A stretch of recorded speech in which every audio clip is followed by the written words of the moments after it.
අයිබන්නවල හැමෝටම ජාත්‍යන්තර ක්‍රිකට් තරඟ බොහෝ කලකට පසුව ශ්‍රී ලංකා කණ්ඩායමට ක්‍රීඩා කිරීමට අවස්ථාවක් හිමි වෙනවා. ඒ තමයි IPL තරඟාවලියෙන් පසුව ශ්‍රී ලංකා කණ්ඩායම එක් දින 20 හා ටෙස්ට් යන ආකෘති තුනටම අදාළව පූර්ණ තරඟාවලියක් ක්‍රීඩා කිරීමට බටහිර ඉන්දියා කොදේ උදේශය බලා පිටත්ව යාමට නියමිතයි. ඒ පිළිබඳව අපි වීඩියෝවක් මිට පෙරගෙන ආවා. ශ්‍රී ලංකා කණ්ඩායමේ නව පුහුණුකරු ගැරි කර්ස්ටන් එම තරඟාවලිය වෙනුවෙන් සියලුම සැලසුම් සකස් කර අවසන් බවටයි වාර්තා වෙන්නේ.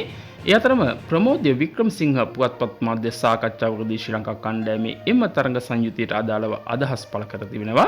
එහිදී ඔහු සඳහන් කර තිබෙන ප්‍රධානම කරුණ තමයි කොදෙව් සංචාරය වෙනුවෙන් පළපුරුදු සංචිතයක් එක් කර ගැනීමට වැඩි උනන්දුවක් දක්වන බවයි.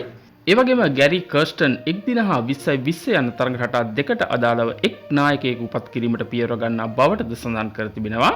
ඒ තොරතුරුත් සමග නව නායකත්වය පිළිබඳව විශ්වාසදායක ක්‍රිකට් අභ්‍යන්තර තොරතුරු තුලින් වාර්තා වෙන්නේ 20 හා එක් දින නායකත්වයේ කුසල් මෙන්ඩිස් හට හිමිවන බවටයි.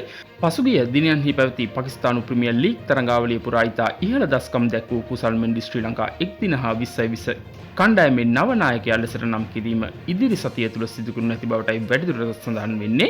මේ තොරතුරු පිළිබඳව තවත් නවතම යාවත් කරන තොරතුරු ලදසනින් අපි ඔබව දැනුවත් කිරීමට සූදානම්. කුසල් මෙන්ඩිස් නායකත්වයට සුදුසුද එක් කරන්න ඔබේ වටිනා අදහසත් මේ සමගම නාලිකාව සබස්ක්‍රයිබ් කරන්න එකතු වෙන්න චමි බ්ලොග් සමග සුබ දවසක් ඔයාලා හැමෝටම.